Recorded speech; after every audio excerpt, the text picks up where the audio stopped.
grew up baking with my grandma. She's the person who brought the love of baking to my life. Something I want to share is this cookbook that my grandma made for me. It says, "With love from Grandma." She made a custom cookbook for each and every one of me and all my cousins. And in this cookbook is recipes that she's handwritten out and included pictures of us. And these are like family recipes that I grew up that she would make all the time. Food has always been so important to my family. I'm a really big baker, I'm a big cook, and I think I owe that part of my culture to my grandma. This is one of like the most cherished things that I have. I know she spent so much time making it. My parents have carried that on as well, but I remember me and my cousins would go over to my grandma's house and we would bake with her, and she would always make time for each of us to come over on our own or in pairs, and we would learn recipes with her. And I'd be too short to even see over the counter, and I'd pull a chair up and I would look over and watch as she baked, and she'd let me mix or she'd let me measure out the ingredients. And I think that's something that has become so important for the rest of my life and the rest of my culture, and just like the appreciation of food and baking and how it brings people together. The family aspect of it is so important. Inside she said, "Georgia, putting together this cookbook has been so much fun for me, especially remembering the times we spent baking many of the recipes together. I regret not taking more pictures, but the ones included here are such treasures. Some serious and others such fun and hilarious.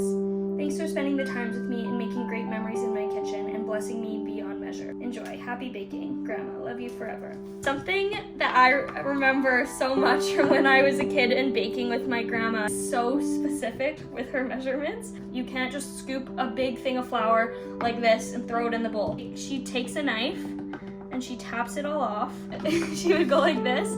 Every little gap was filled with whatever she was using, and then she would level it off so that you get the perfect measurement. And that's something I remember so vividly from my childhood, my grandma doing that, and she still does that. I think that just shows how she puts so much care into it to make everything perfect. There's so many memories in here, even from before I was born, of my family cooking together. But one of the coolest things that my grandma did for me and all my cousins, she baked strudel, and strudel is a German dish. It was so important to her that each one of us, all of the cousins, learned how to make strudel, and she taught us a recipe that she passed down from her mom, so our great grandma, and she had us all come over one by one, and she did a strudel day where she taught us how to make strudel. And now strudel is kind of a long and labor-intensive process, but it's so worth it in the end. And I remember having lots of family dinners where it would be strudel and borscht night, and my grandma would home make everything. And it's just something that I really appreciate now. And she'd make all kinds of different strudel, like we'd have apple strudel, we could have blueberry strudel,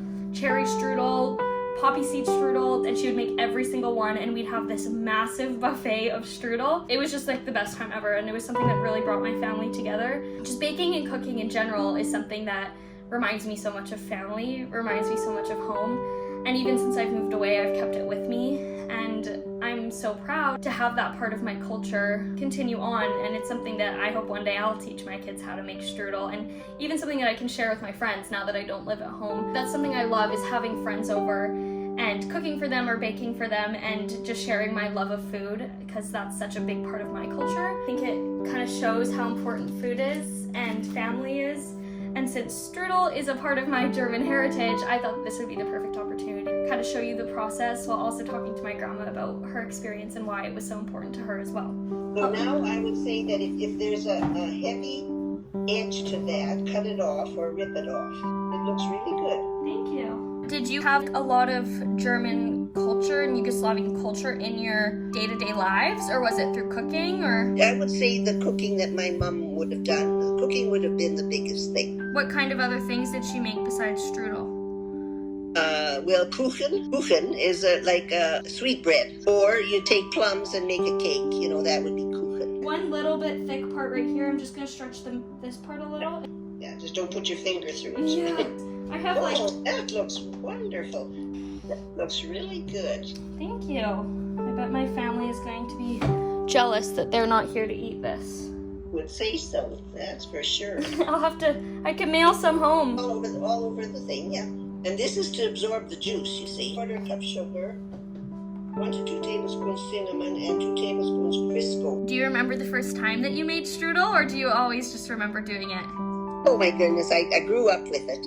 I guess probably I I sneaked the berries off the table when she was making it, probably. Yeah. Okay, and now you sprinkle your berries on it.